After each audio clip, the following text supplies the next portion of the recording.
Hello dear all, I am Santosh Wagh and welcome to channel Learn it by संध्या वाघ.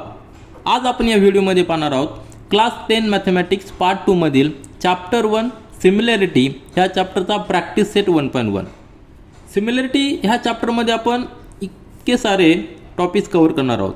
त्यातला practice set 1.1 मध्ये ratio of area of two triangles हा topic cover करणार आहोत.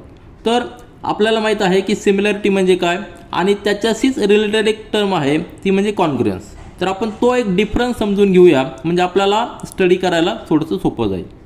तर मी आत्ता सांगितलं की आपल्याला प्रॅक्टिस सेट 1.1 मध्ये ratio of area of two triangles हा कन्सेप्ट क्लिअर करायचा आहे.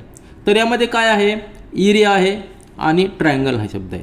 तर ट्रायंगल आपल्याला माहिती आहे ज्या फिगरला 3 साईड्स असतात त्याला आपण ट्रायंगल म्हणतो. त्या ट्रायंगलचा एरिया आपल्याला फाइंड आउट करायचा आहे आणि आपल्याला त्याचा रेशो घ्यायचा म्हणजे नंबर ऑफ ट्रायंगल जर असतील तर त्यांचा रेशो कसा असणार, त्याचं रिलेशन काय असणार हे आपल्याला स्टडी करायचं आहे. मग या ठिकाणी एक ही टर्म आहे आपल्या चॅप्टरची टर्म काय, सिमिलॅरिटी. तर सिमिलॅरिटी म्हणजे काय आणि त्याच्याशीच अजून एक टर्म आहे ती म्हणजे कॉन्ग्रुएन्स. तर दोन्हीमध्ये काय डिफरन्स आहे ते आपण आधी समजून घेऊया, त्यानंतर हा प्रॅक्टिस सेट 1.1 चालू करूया.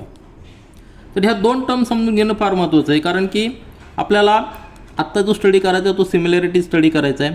परंतु कॉन्ग्रुएन्स म्हणजे काय, तर आपल्याला फिगर या ठिकाणी दिलेली ट्रायंगलची आपण सगळे कन्सेप्ट क्लिअर करणार आहोत. तर ट्रायंगल फिगर कशी आहे, 3 साईड्स. एक सिम्पल ट्रायंगल आपण या ठिकाणी घेऊया की ज्याला 3 साईड्स आहेत. आपण त्याला ABC असं म्हणूया. आता हा एक ट्रायंगल आहे. आता ह्या ट्रायंगलला एक कॉन्ग्रुएन्स ट्रायंगल असणार आहे, एक सिमिलर ट्रायंगल असणार आहे. कॉन्ग्रुएन्स म्हणजे काय, जर अशी जी फिगर ह्या ट्रायंगलवर जर आपण ठेवली तर ती परफेक्ट मॅच करणार आहे. म्हणजे त्याचे अँगल्स असतील ते तीनही अँगल्स इक्वल पाहिजे आणि त्याचबरोबर 3ही साईड्स इक्वल पाहिजे तरच ती फिगर याला कॉन्ग्रुएन्स असणार आहे. म्हणजे ही जी लेंथ आहे प्रत्येक लेंथ इक्वल पाहिजे. अजून एक ट्रायंगल आपण घेतला, सपोज एक ट्रायंगल घेतला की जो परफेक्ट ह्या ट्रायंगलला मॅच होतो. म्हणजे याला आपण EFG असं नाव देऊया. म्हणजे हा अँगल आणि A अँगल परफेक्ट आहे, B अँगल आणि F अँगल दोन्ही सारखे आहेत आणि C अँगल आणि G अँगल हे दोन्ही अँगल सारखे आहेत, त्यांचे मेजर सारखे आहेत. त्याचबरोबर AB लेंथ आणि EF लेंथ ही इक्वल आहे, AC लेंथ आणि EG लेंथ इक्वल आहे, BC आणि FG ह्या इक्वल आहेत. म्हणजेच हीच फिगर जर आपण याच्यावर ठेवली तर परफेक्ट मॅच होणार आहे, कुठेही गॅप दिसणार नाही. म्हणजे आपल्याला अँगल इक्वल पाहिजे करस्पॉन्डिंग, त्याचबरोबर करस्पॉन्डिंग साईड देखील इक्वल पाहिजे. म्हणजे ह्या दोन फिगर काय झालेल्या आहेत, कॉन्ग्रुएंट झालेल्या आहेत. आणि त्याचा सिम्बॉल काय आहे, सिम्बॉल असा आहे. म्हणजे आपण असं म्हणू शकतो या ठिकाणी triangle ABC is congruent to triangle EFG. Sequence पहा, AC हा A आणि E हे दोन्ही कॉन्ग्रुएंट आहे, B आणि F कॉन्ग्रुएंट आहे आणि C आणि G कॉन्ग्रुएंट आहे. म्हणजे हा सिम्बॉल झाला कॉन्ग्रुएन्सचा. म्हणजेच त्याचे अँगल पण सेम आहेत आणि करस्पॉन्डिंग साईड देखील सेम आहे, त्यावेळी आपण हे कॉन्ग्रुएन्स म्हणतो. परंतु आपल्याला काय स्टडी करायचं, सिमिलॅरिटी म्हणजे काय, ट्रायंगल असाच दिसणार आहे परंतु त्याचे अँगल देखील इक्वल आहेत परंतु त्याच्या साईड्स प्रपोर्शनमध्ये आहेत. म्हणजेच आपण या ठिकाणी एक छोटा ट्रायंगल घेऊया की जो ह्या ट्रायंगलसारखाच दिसतो, ABC सारखाच दिसतो. म्हणजे त्याला नाव आपण देऊया PQR असं नाव देऊया. यामध्ये A आणि P हा अँगल सेम आहे, B आणि Q हा अँगल सेम आहे आणि C आणि R हा अँगल सेम आहे. फक्त काय आहे, त्यांच्या साईड्स प्रपोर्शनमध्ये आहेत. म्हणजे AB आणि PQ ह्या यामध्ये जे रिलेशन असेल, सपोज PQ ABच्या जर हाफ असेल तर PR ACच्या हाफ असणार आहे आणि QR देखील BCच्या हाफ असणार आहे. हे रिलेशन त्यांचं सेम असतं. म्हणजे ह्या दोन साईडचा जो रेशो असेल, सपोज ही जर रेशो घेतला आपण PQ अपॉन AB तर हाच रेशो PQ अपॉन AB हाच रेशो PR अपॉन ACला असणार आहे आणि तोच रेशो QR अपॉन BC.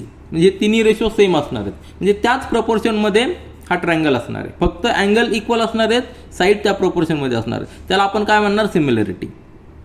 जर हा ट्रायंगल आपण ह्या फिगरवर ठेवला तर साईडनी गॅप असणार आहे परंतु ती गॅप काय असणार आहे, दोन्ही बाजू ही बाजू AC आणि PR पॅरलल असणारे, QR आणि BC पॅरलल असणारे आणि PQ आणि AB पॅरलल असणारे एकमेकांना. याचा अर्थ झाला सिमिलरिटी. दोन्हीतला डिफरन्स तुमच्या लक्षात आला. त्याचं प्रॅक्टिकल एक्झाम्पल जर आपण घेतलं तर एक सिम्पल एक्झाम्पल देतो मी तुम्हाला. जे ट्विन्स ब्रदर्स असतात किंवा ट्विन सिस्टर असतात तर त्या कॉन्ग्रुअन्स असतात. आलं लक्षात? त्यांच्यामध्ये सगळे पार्ट्स सिमिलर असतात. एक प्रॅक्टिकल एक्झाम्पल जस्ट समजून घेण्यासाठी, ट्विन्स म्हणजे काय, कॉन्ग्रुअन्स झाले. आणि ज्यावेळेस मुलगा आणि वडील दोघं एकमेकांना सिमिलर दिसतात परंतु त्यांच्यामध्ये साईजमध्ये फरक असतो, ते एक प्रॅक्टिकल एक्झाम्पल म्हणून समजून घ्या. किंवा दुसरं एक जर आपलं स्कूलमधलं एक्झाम्पल घेतलं तर शर्ट आपण जे युनिफॉर्म घेतो तर एकाच क्लासमधले मुलं किंवा डिफरंट क्लासमधले मुलं सगळ्यांचा युनिफॉर्म हा सिमिलर असतो, फक्त साईज वेगवेगळी असते, त्याला आपण सिमिलर म्हणणार.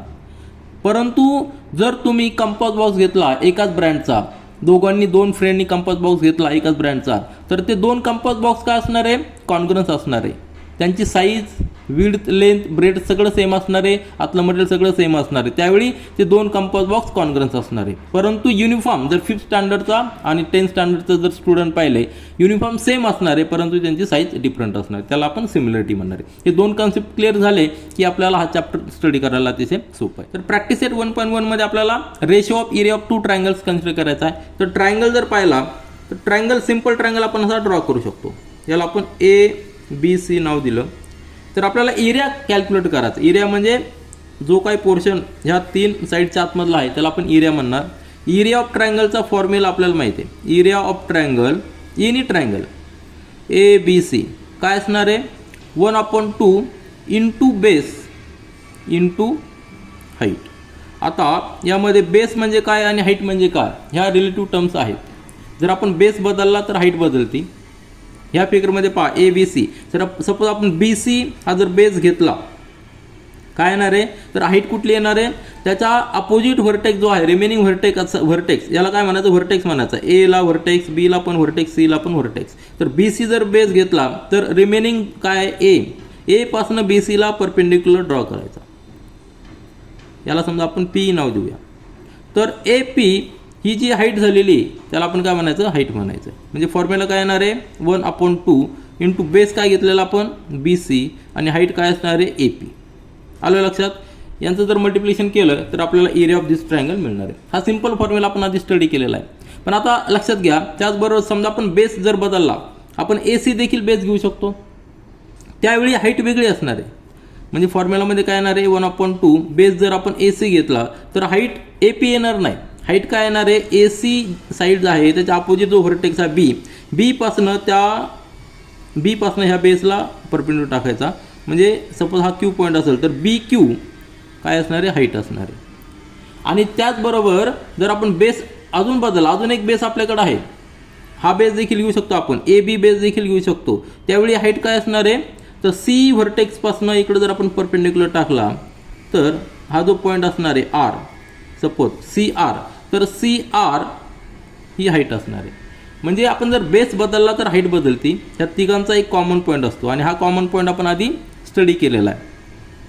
तर ह्या कॉमन पॉईंटचे देखील काही प्रॉपर्टीज आहेत, त्या आपण आधीच्या स्टँडर्डमध्ये स्टडी केलेल्या आहेत. तर सांगायचा उद्देश काय, तर एरिया ऑफ ट्रायंगल आपण 3 फॉर्म्युले देखील आपण यूज करू शकतो. फक्त बेस जर बदलला आपण तर हाईट बदलणार आहे. म्हणजेच काय, बेस आणि हाईट यांचं मल्टिप्लिकेशन घ्यायचं, त्याला हा 1/2 ने मल्टिप्लाय केलं की एरिया ऑफ ट्रायंगल मिळणार आहे. तर हाच कन्सेप्ट या ठिकाणी आपण यूज करूया. आणि याच्याशी रिलेटेड जेव्हा आता हा एक ट्रायंगल झालेला आहे, आता दुसरा ट्रायंगल जर आपण घेतला PQR किंवा EFG आणि त्याचा जर एरिया फाइंड आउट केला, तो देखील आपल्याला बेस इंटू हाईटनीच कॅल्क्युलेट करावा लागणार आहे. आणि दोन्ही ट्रायंगलचा जर रेशो आपण घेतला तर त्या रेशो रिलेटेड जे काही स्टेटमेंट येतात ते आपण या ठिकाणी पाहूया. आता या ठिकाणी रिमेंबर धिस म्हणून आपल्याला स्टेटमेंट दिलेले आहेत आपल्या टेक्स्टबुकमध्ये, ते या ठिकाणी मी लिहिलेले आहेत. काय दिलेले आहेत, ratio of area of 2 triangles is equal to the ratio of the product of their bases and corresponding heights. म्हणजे आपण आत्ताच पाहिलं की ट्रायंगलचा एरिया कसा कॅल्क्युलेट करतो आपण, एरिया ऑफ ट्रायंगल म्हणजे 1/2. सपोज हा ट्रायंगल आहे ABC, याचा एरिया काय येणार, area of triangle ABC. Formula आहे आपल्याकडं 1/2 इंटू बेस इंटू हाईट. हा सिंपल फॉर्म्युला आहे. म्हणजे ह्या ट्रायंगलमध्ये 1/2 इंटू बेस काय आहे, सपोज बी घेतला बेस आणि हाईट या ठिकाणी परपेंडिक्युलर टाकल्यानंतर पी घेतला AP. ठीक आहे, हा फॉर्म्युला आलेला आहे. आता स्टेटमेंट काय दिलेलं आहे, ratio of area of 2 triangles. आता अनदर एक ट्रायंगल, अजून एक ट्रायंगल घ्यायचा आहे. सपोज हा ट्रायंगल घेतला आपण EFG. आता हा ट्रायंगल याला सिमिलर आहे ते आपल्याला माहीत नाही, फक्त 2 ट्रायंगल आहेत. तर सपोज या ठिकाणी EFG हा बेस घेतला तर EK सपोज ही हाईट घेतली परपेंडिक्युलर टाकल्यानंतर, तर एरिया ऑफ ट्रायंगल EFG काय येणार आहे, 1/2 इंटू बेस इंटू हाईट. हा फॉर्म्युला आहेच आहे. मग आता या ठिकाणी बेस आपण घेतलेला आहे FG बेस घेतलेला आहे FG आणि हाईट किती आहे EK. आता हे फॉर्म्युला अतिशय सिम्पल आहेत, ते फक्त आपल्याला जस्ट मी एक्सप्लेन करतोय. तर जेव्हा आपण रेशो घेतो, ratio of 2 triangles, area of triangle ABC upon area of triangle EFG, त्यावेळी काय येणार आहे, हा फॉर्म्युला आहेच आहे 1/2 into BC into AP upon 1/2 into FG into EK. म्हणजे हा 1/2 आणि 1/2 कॅन्सल होणार आहे. मग राहणार काय, BC into AP upon FG into EK. आता BC म्हणजे काय, बेस, AP म्हणजे काय, हाईट, बरोबर आहे की नाही. त्याचप्रमाणे FG म्हणजे काय, बेस आणि EK म्हणजे हाईट. म्हणजे याचा अर्थ काय झालेला आहे, जेव्हा आपण 2 रेशो घेतो 2 ट्रायंगलच्या एरियाची, त्यावेळी कशाचा रेशो असतो, तो product of their bases and corresponding heights. हे स्टेटमेंट या ठिकाणी दिलेलं आहे, बरोबर आहे की नाही. काय दिलेलं आहे, ratio of area of 2 triangles is equal to ratio of the products of their bases and corresponding heights. Because 1/2 ही जी टर्म आहे, हा नंबर आहे, हा नंबर इलिमिनेट होणार कारण दोन्हीकडे तो कॉमन आहे. ही झाली पहिलं स्टेटमेंट. त्यानंतर आता याला काही स्पेशलिटी दिली. स्पेशलिटी म्हणजे काय, जर area of triangle with equal heights are proportional to their corresponding bases. ह्या स्टेटमेंटमध्ये काय दिलेलं आहे, स्पेशलिटी काय दिलेली आहे, इक्वल हाईट दिलेली आहे. जर इक्वल हाईट असेल तर काय असणार आहे, तो फक्त करस्पॉन्डिंग बेसेसचा रेशो असणार आहे. या ठिकाणी सिम्पल आहे, आपण आत्ता जस्ट पाहिलेलं आहे की इक्वल हाईट केलेली आहे. हाईट काय केलेली इक्वल, म्हणजे या ठिकाणी ह्या स्पेशल कंडिशनमध्ये काय केलेलं आहे, इफ काय असणार आहे, if AP is equal to EK. जर हाईट जर इक्वल असेल तर AP आणि EK कॅन्सल होणार आहे. म्हणजे काय रेशो येणार आहे, BC अपॉन FG. म्हणजे 2 बेसेसचा फक्त रेशो येणार आहे जर हाईट जर इक्वल असेल. आणि तिसऱ्या कंडिशनमध्ये जर बेस जर सेम असेल तर रेशो कशाचा असणार आहे, फक्त हाईटचा सेम असणार आहे. ह्या तिन्ही स्टेटमेंट आपल्याला फार महत्त्वाचे आहे, कारण की ह्या बेसवरच आपण प्रॅक्टिस सेट 1.1 मध्ये काही एक्झाम्पल सॉल्व्ह करणार आहोत. तर तिसरं स्टेटमेंट देखील पहा, area of the triangle with equal bases are proportional to their corresponding heights. म्हणजे जर हाईट बेस जर इक्वल बेस असेल तर इक्वल बेस दोन्हीकडे इलिमिनेट होणार, फक्त हाईटचा रेशो असणार आहे. तर ह्या तिन्ही स्टेटमेंट आपण प्रॅक्टिस सेट 1.1 मध्ये यूज करणार आहोत आणि आपले क्वेश्चन सॉल्व्ह करूया. आता पहिलं क्वेश्चन या ठिकाणी पाहूया. तर प्रॅक्टिस सेट 1.1 मधील क्वेश्चन नंबर 1 पहा, base of triangle is 9 and height is 5. या ठिकाणी युनिट दिलेलं नाही. Base of another triangle is 10 and height is 6. Find the ratio of area of their triangles. अतिशय सिंपल आहे, प्रॅक्टिस सेट पूर्णपणे simple आहे, फक्त आपल्याला बेसिक कन्सेप्ट आपल्याला या ठिकाणी क्लिअर करायचे आहेत. तर सुरुवातीला काय करायचं, फिगर ड्रॉ करा, रफ फिगर ड्रॉ करा. Base of the triangle is 9. Suppose 9 unit घेतले आणि हाईट इज 5. म्हणजे सपोज आपण या ठिकाणी कुठलाही ट्रायंगल घेऊ शकतो, राईट अँगल घेऊ शकतो, ॲक्यूट अँगल घेऊ शकतो, ॲब्स्यूट अँगल घेऊ शकतो, कुठलाही घेऊ शकतो. फक्त आपल्याला 2 ट्रायंगल घ्यायचे आहेत की सपोज हा एक ट्रायंगल आहे, त्याला आपण ABC नाव. या ठिकाणी फिगर नाही काढली तरी चालते. हा बेस आपण 9 घेतलेला आहे आणि हाईट या ठिकाणी 5 घेतलेली. आणि दुसरा जो ट्रायंगल आहे त्याचा बेस किती आहे, त्याचा बेस आहे 10, बरोबर आहे की नाही. तर ही फिगर घेऊ, 10 घेऊया त्याला आपण, आणि हाईट किती आहे 6 आहे. तर हा एक ट्रायंगल, असा एक ट्रायंगल घेऊया, त्याला आपण नाव देऊया PQR. ठीक आहे. आणि बेस किती आलेला आहे त्याचा 10 आलेला आहे आणि हाईट किती आलेली आहे 6 आलेली आहे. याला आपण नाव देऊया M आणि याला नाव देऊया N. ठीक आहे. म्हणजे 2 ट्रायंगलचा एरिया आपल्याला फाइंड आउट करायचा. एरियाचा फॉर्म्युला काय आहे, एरिया ऑफ ट्रायंगल काय 1/2 इंटू बेस इंटू हाईट. हा सिंपल फॉर्म्युला आहे. ह्या फॉर्म्युल्यावरून आपण दोन्हीचे एरिया फाइंड आउट करू शकतो. एरिया ऑफ ट्रायंगल ABC आपण फिगर काढली म्हणून ABCD लिहिलं किंवा ट्रायंगल 1 लिहिलं तरी चालतं. काय येणार आहे 1/2 into B into height, base into height असं लिहिलं आपण, इज इक्वल टू 1/2. बेस किती आहे 9 आणि हाईट किती आहे 5. म्हणजे काय येणार या ठिकाणी 45/2. त्या ठिकाणी मल्टिप्लिकेशन नाही केलं तरी चालेल कारण आपल्याला रेशो घ्यायचा आहे. रेशो घेताना आपण कॉमन थिंग्स इलिमिनेट करू शकतो. आणि area of triangle PQR is equal to 1/2 base into height. म्हणजेच काय येणार आहे 1/2. बेस आहे आपल्या इथं ठिकाणी 10 युनिट्स आणि हाईट आहे 6 युनिट्स. म्हणजे मल्टिप्लिकेशन घेऊ नका, डायरेक्ट या ठिकाणी आपण असं करूया 9 × 5 लिहूया. ठीक आहे, 9 × 5/2. ठीक आहे, इक्वल टू 10 × 6/2. मग रेशो घ्यायचा आपल्याला. देअरफॉर रेशो काय असणार आहे area of triangle ABC upon area of triangle PQR that will be equal to, हा काय एरिया आहे 9 × 5 बरोबर आहे का ना, अपॉन 2 डिवायडेड बाय 10 × 6/2. कारण की रेशो आपण घेताना हा जो 2 आहे 2 इलिमिनेट होणार असतो म्हणून आपण डायरेक्ट जरी बेस इंटू हाईट लिहिला तरी चालतं. आपण आधी जो फॉर्म्युला बघितलेला आहे की ratio of any two triangles is equal to base into height divided by base into height. Product of base आणि प्रोडक्ट ऑफ हाईट असं ठिकाणी घेतो. तर हा 2 इलिमिनेट झालेला असतो आणि that will be equal to, हा अजून रिड्यूस करा, या ठिकाणी 2 येणार आहे आणि 2 3 2 6 आणि 3 3 9. म्हणजेच काय येणार आहे 3/2 × 2 म्हणजेच 3/4. तर रेशो काय येणार आहे आपला आन्सर असणार आहे, आन्सर आहे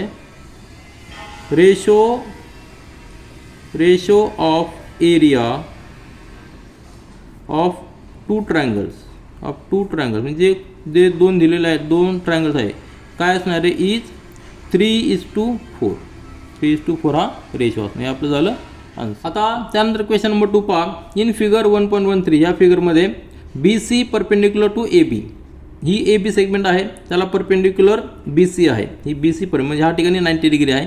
नंतर AD perpendicular to AB, AD is perpendicular to AB म्हणजे हा देखील 90 डिग्री आहे.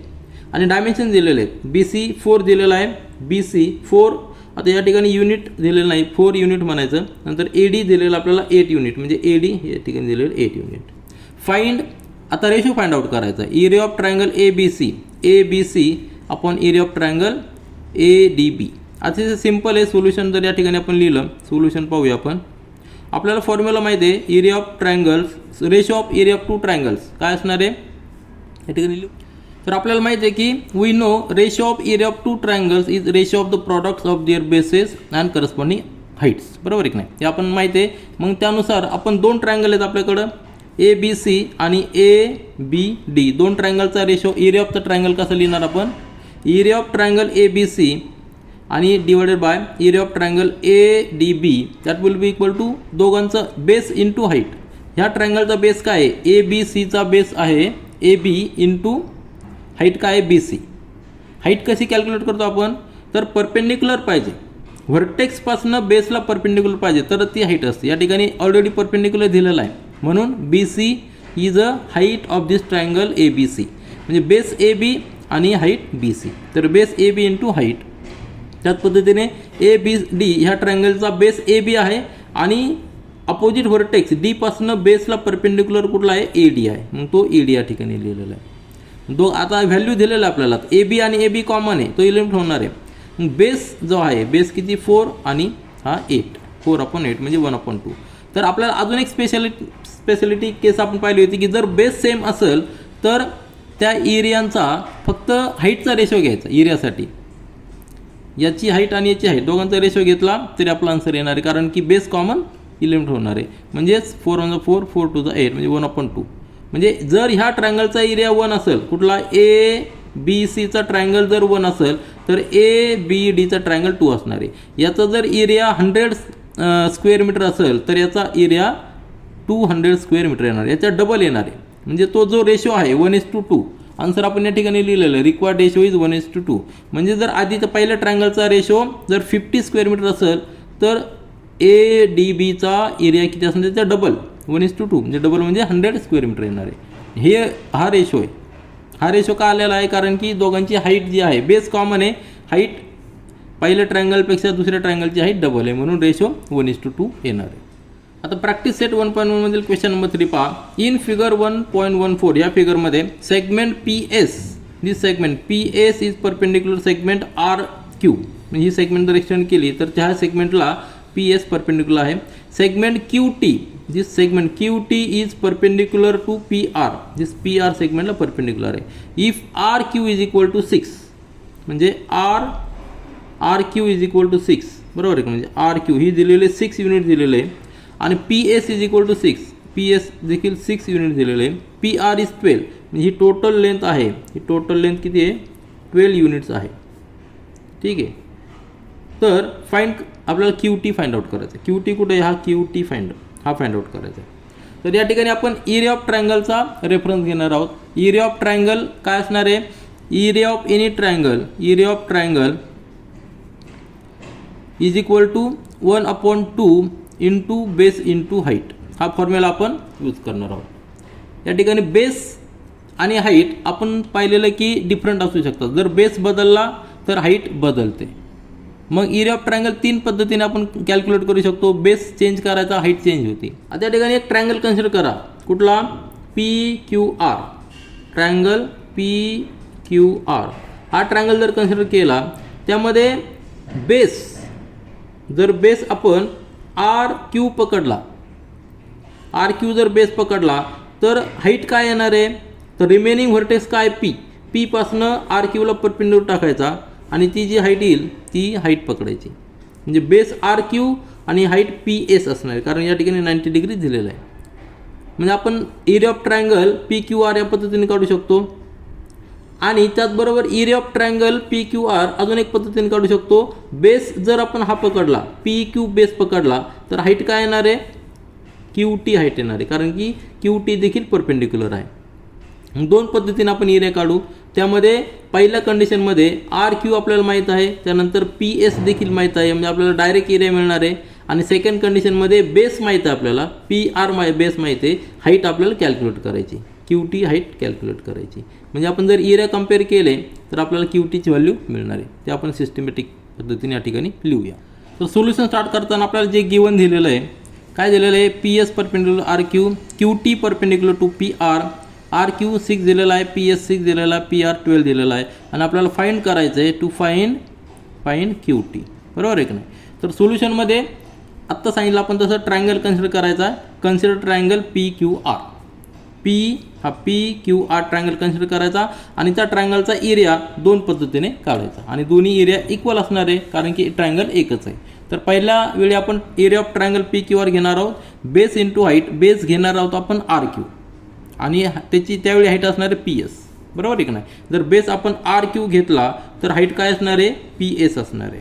मग तेच या ठिकाणी आपण लिहिलेलं आहे, बेस बेस घेतलेला RQ आणि हाईट PS घेतलेली आहे. PS आणि RQ आपल्याला 6 युनिट दिलेले आहेत, ते या ठिकाणी आपण पुट केले म्हणजे आपल्याला एरिया ऑफ ट्रायंगल PQR मिळालेला आहे. या ठिकाणी जर आपण रिड्यूस केला तर 18 युनिट्स आलेलं आहे. याला इक्वेशन नंबर 1. आता एरिया ऑफ ट्रायंगल वेगळ्या पद्धतीने घ्यायचा, वेगळा बेस घ्यायचा म्हणजे कुठला बेस घ्यायचा आहे, PR घ्यायचा. त्यावेळी आपल्याला हाईट असणार आहे QT असणार आहे कारण की QT is perpendicular to PR. मग त्या फॉर्म्युलेमध्ये आपण ते त्या ठिकाणी लिहिलेलं आहे. Area of triangle PQR is equal to 1/2 into PR into QT. PR base घेतलेला आहे त्यावेळी हाईट QT असणार आहे, दोन्ही एकमेकांना परपेंडिक्युलर आहे. मग ती व्हॅल्यू पुट करूया. 1/2 इंटू PR दिलेले आपल्याला 12 आणि QT आपल्याला फाइंड आउट करायचं आहे. म्हणजेच काय झालेला या ठिकाणी रिड्यूस केलं तर area of triangle PQR is equal to 6 QT. त्याला सेकंड इक्वेशन दिलेलं आहे. फर्स्ट इक्वेशन आणि second equation left side equal आहेत म्हणून राईट साईड देखील इक्वल पाहिजे. या ठिकाणी आपण लिहू शकतो from equation 1 and 2 6 QT is equal to 18 आणि फक्त सिंपल कॅल्क्युलेशन आहे. Therefore QT is equal to 18/6 म्हणजे रिड्यूस केल्यानंतर येणार 3. आन्सर काय असणार आहे, QT इज इक्वल टू 3. हे आलं युनिट्स. हे झालं आपलं फायनल आन्सर. त्यानंतर क्वेश्चन नंबर 4 पहा. इन फिगर 1.15 या फिगरमध्ये AP परपेंडिक्युलर टू BC, ह्या BCला AP परपेंडिक्युलर आहे, हा 90 डिग्री आहे. म्हणजेच AP ही हाईट असणार आहे, BC बेस असणार आहे, जो का ट्रायंगल आपण कन्सिडर करू त्यामध्ये. नंतर A D parallel to B C, this A D is parallel to B C. म्हणजेच या ठिकाणी काय होणार आहे, ह्या लाईनवर जे काय पॉईंट्स असतील ते सगळे पॉईंट्स ह्या बी सीपासनं इक्वल त्यांची जर परपेंडिक्युलर हाईट काढली तर ती हाईट तेवढीच येणार, कुठली, ए पीची हाईट येणार आहे. मग आपल्याला काय करायचं, then find the ratio find out करायचा आहे दोन ट्रायंगलचा, ट्रायंगल ए बी सी आणि triangle B C D, triangle B C D. तर कॉमन काय यामध्ये, बी सी ही जी लेंथ आहे ही लेंथ कॉमन आहे, B C length is common, फक्त दुसरा जो पॉईंट आहे तो चेंज झालेला आहे. ह्या ट्रायंगलमध्ये ए आहे आणि ह्या ट्रायंगलमध्ये डी आहे, बेस सेम आहे. परंतु एक लक्षात घ्या, दोन लाईन पॅरलल आहेत, पॅरलल असल्यामुळे दोन्हीतलं डिस्टन्स नेहमी कुठल्याही ठिकाणी दोन्हीतलं डिस्टन्स सेम असणार आहे. म्हणजे त्याचा अर्थ काय झाला, जर बेस सेम आहे या ठिकाणी आणि दोघातली हाईट देखील सेम आहे, म्हणजे हाईट आणि बेस दोन्ही सेम असल्यामुळं दोघांचा एरिया सेम येणार आहे. त्यांचा जर रेशो घेतला तर तो रेशो काय यायला पाहिजे, 1:1 यायला पाहिजे. म्हणजे ट्रायंगल ए बी सीचा एरिया आणि ट्रायंगल बी सी डीचा एरिया सेम यायला पाहिजे. ते फक्त आपण व्यवस्थित लिहूया. तर सुरुवात करूया आपण. गिवन या ठिकाणी लिहिलेलं आहे A P perpendicular to B C, this A P is perpendicular to B C आणि A D is parallel to B C. आपल्याला फाइंड आउट करायचं आहे दोन ट्रायंगलचा रेशो, ए बी सी आणि त्याचा दुसरा ट्रायंगल आहे बी सी डी, या दोघांचा रेशो फाइंड आउट करायचा आहे. मग रेशो आपण कुठल्याही ट्रायंगलचा एरिया आपण कसा कॅल्क्युलेट करतो, 1/2 इंटू बेस इंटू हाईट, हा फॉर्म्युला आपल्याला माहिती आहे. मग दोन ट्रायंगलचा रेशो आपण डायरेक्ट घेऊया, area of triangle A B C upon area of triangle B C D. म्हणजेच फॉर्म्युला आपल्याला माहिती आहे 1/2 into base into height, 1/2 into base, A B सीचा बेस काय आहे, बी सी आहे आणि हाईट किती आहे, ए पी, कारण की व्हर्टेक्स ए पासून बी सीला परपेंडिक्युलर टाकलेला आहे म्हणून ए पी लिहिला आहे. आणि area of triangle B C डीचा फॉर्म्युलानुसार 1/2 इंटू बेस आहे बी सी आणि हाईट असणारे डी क्यू. का, कारण की ए डी आणि बी सी ह्या पॅरलल आहेत, मग डी पासून एक परपेंडिक्युलर टाकायचा पॉईंट असणारे क्यू, म्हणजे ही जी हाईट असणार आहे ह्या ट्रायंगलसाठी ती असणार आहे डी क्यू, म्हणजे डी क्यू या ठिकाणी लिहिलेली आहे. मग या ठिकाणी आपल्याला अजून एक माहिती आहे की बी सी आणि बी सी हे इक्वल आहेत, हे कॅन्सल होणार आहे, 1/2 नंबर कॅन्सल होणार आहे. आणि A P is equal to D Q, A P is equal to D Q. का, कारण की A B parallel to B C हे आपल्याला गिवन आहे. दोन लाईन जर पॅरलल असतील तर त्या दोन पॅरलल लाईनमधलं जे परपेंडिक्युलर डिस्टन्स आहे ते नेहमी कॉन्स्टंट असणार, म्हणजेच ए पी आणि डी क्यू हे इक्वल असणार आहे. म्हणजे सगळे पॅरामीटर, सगळे फॅक्टर या ठिकाणी इक्वल आलेले आहेत, म्हणजे ए पी देखील आणि डी क्यू म्हणजे हे देखील इलिमिनेट होणार आहे. मग आपला आन्सर काय येणार आहे, दोघांचा रेशो काय असणार आहे, 1:1 असणार आहे. म्हणजे आन्सर या ठिकाणी लिहिलेले area of triangle A B सीचा ratio with triangle B C D असणार आहे 1:1. म्हणजे जेवढा एरिया ए बी सीचा असेल तेवढाच एरिया बी सी डीचा असणार आहे. हे झालं आपलं आन्सर. म्हणजेच याचा अर्थ काय, जर बेस आणि हाईट जर सेम असेल तर त्या दोघांचा एरिया सेम असतो. त्यानंतर प्रॅक्टिस सेट 1.1 मधील क्वेश्चन नंबर 5 पहा. इन द फिगर 1.16 या फिगरमध्ये P Q perpendicular to B C, this P Q perpendicular to B C ह्या सेगमेंटला ही परपेंडिक्युलर हा 90 डिग्री असणार आहे. नंतर A D perpendicular to B C, this A D is perpendicular to B C, B सीला हा देखील परपेंडिक्युलर, म्हणजे दोन ठिकाणी 90 डिग्री असणार आहे. Then find the following ratios. आता 4 रेशोज आपल्याला फाइंड आउट करायचे आहेत. एरियाचे रेशो आहेत, प्रत्येक ट्रायंगलचा area with respect to another triangle. तर सुरुवात अतिशय सिंपल आहे. आपला फॉर्म्युला काय आहे, जेव्हा दोन ट्रायंगलचा रेशो घेतो तेव्हा तो रेशो कशाचा असतो, बेस आणि हाईट ह्या दोघांचा प्रोडक्टचा रेशो असतो. तो आपण तो या ठिकाणी डायरेक्ट यूज करूया. आपल्याला माहीत आहे की कुठल्याही दोन ट्रायंगलचा रेशो काय असतो, आपण या ठिकाणी लिहिलेलं आहे. We know ratio of area of two triangles is equal to the ratio of their products of their bases and corresponding heights. म्हणजे करस्पॉन्डिंग हाईट आणि बेस याचा जर प्रोडक्ट घेतला त्याचा जो रेशो असेल तोच एरिया ऑफ ट्रायंगलचा रेशो असतो. कारण की एक जो फॅक्टर असतो 1/2 हा नंबर दोन्हीकडे सेम असल्यामुळे तो इलिमिनेट झालेला असतो. मग आपल्याला फाइंड आउट करायचा रेशो ऑफ ट्रायंगलचा. मग सुरुवातीला आपण स्टडी केलेलं आहे की 3 स्टेटमेंट पाहिले होते. आता ही पहिलं स्टेटमेंट पाहिलं की area of ratio of the area of triangles कसा असणार आहे, product of their bases and corresponding heights. पण जर बेस जर सेम असेल तर त्यावेळी बेस देखील इलिमिनेट होणार आहे आणि रेशो फक्त हाईटचा राहणार आहे. आणि जर हाईट जर सेम असेल तर हाईट इलिमिनेट होणार आहे आणि रेशो फक्त बेसचा राहणार आहे. तेच या ठिकाणी आपण पाहणार आहोत.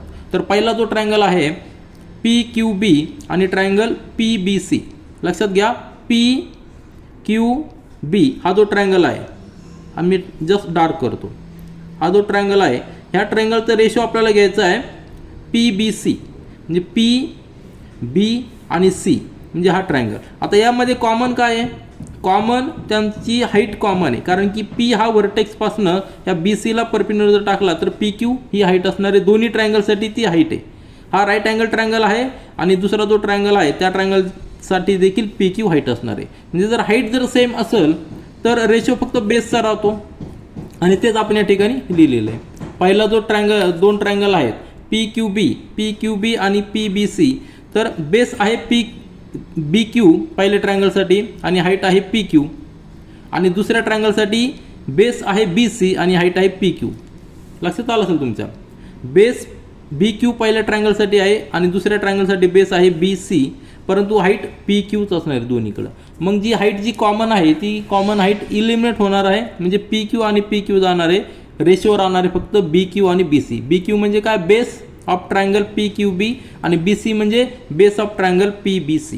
म्हणजे आपण जी स्टेटमेंट स्पेशल केस पाहिली होती, जर हाईट जर सेम असेल तर त्या दोन्ही ट्रायंगलच्या एरियाचा रेशो म्हणजे त्यांच्या बेसचा रेशो असतो. हे झालं आपलं पहिलं आन्सर, हे झालं पहिलं आन्सर या ठिकाणी लिहिलेलं आहे. त्यानंतरचा जो ट्रायंगल आहे तो ट्रायंगल आपल्याला कन्सिडर करायचा आहे पी बी सी, म्हणजे पी बी सी. आता या ठिकाणी जो सेकंड ट्रायंगल घेतलेला आहे तो या ठिकाणी फर्स्ट ट्रायंगल घेतलेला आहे पी बी सी ट्रायंगल, आणि त्याचा रेशो आपल्याला काढायचा आहे with respect to A B C. आता नवीन ट्रायंगल ए बी आणि सी, म्हणजे जो सगळ्यात मोठा जो ट्रायंगल आहे त्या ट्रायंगलचा रेशो घ्यायचा. आता दोघांसाठी कॉमन काय आहे, दोघांसाठी कॉमन जर पाहिलं तर पी बी सी, म्हणजे हा बी सी जी लेंथ आहे ही बेस कॉमन आहे दोघांसाठी, आलं लक्षात. आता ज्यावेळी जर बेस कॉमन असेल तर रेशो पुन्हा एकदा काय येणार आहे, रेशो असणार आहे तो हाईटचा रेशो असणार आहे. पहिल्या केसमध्ये आपली हाईट कॉमन होती, आता दुसऱ्या केसमध्ये बेस कॉमन आहे.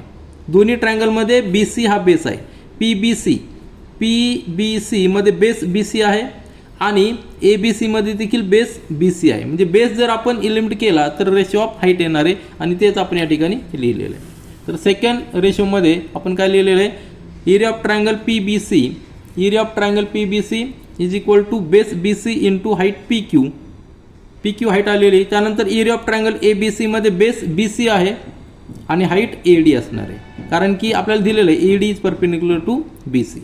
मग या ठिकाणी बी सी आणि बी सी इलिमिनेट होणार, रेशो होणार आहे पी क्यू आणि ए डीचा, म्हणजे दोघांच्या हाईटचा रेशो म्हणजेच एरियाचा रेशो असणार आहे.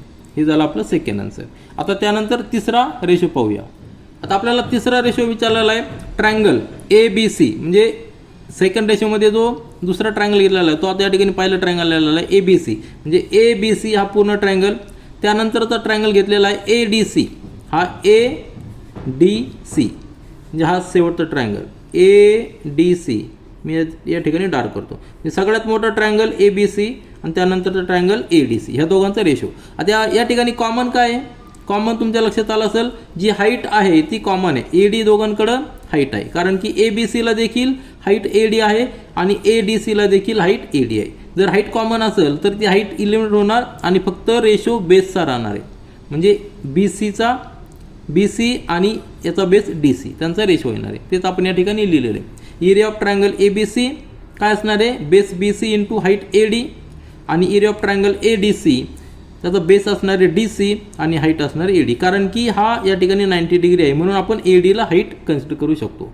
मग या ठिकाणी कॉमन जो आहे ए डी आणि A D G height common eliminate होणार आणि राहणार फक्त बी सी आपण डी सी, आणि हेच आपण आन्सर या ठिकाणी लिहिलेले. हे दोन्ही ट्रायंगलचा एरियाचा रेशो बी सी आपण डी सी येणार आहे. आणि त्यानंतर आता लास्ट रेशो आपल्याला पाहायचा आहे. लास्ट रेशो काय दिलेला आहे, दोन triangle A D C, triangle A D C जो शेवटचा ट्रायंगल आपण घेतलेला होता, आणि त्याचा रेशो आपल्याला घ्यायचा आहे पी क्यू सी, म्हणजे पी क्यू सी. हे दोन ट्रायंगल पी क्यू सी आणि ए डी सी. आता या ठिकाणी पहा तुम्ही दोन्ही ट्रायंगलमध्ये हाईट वेगळी, याची हाईट पी क्यू आहे, याची हाईट ए डी आहे, आणि बेस देखील वेगळा आहे. याचा बेस डी सी आहे आणि याचा बेस क्यू सी आहे, म्हणजे हाईट पण सेम नाही आणि बेस पण सेम नाही.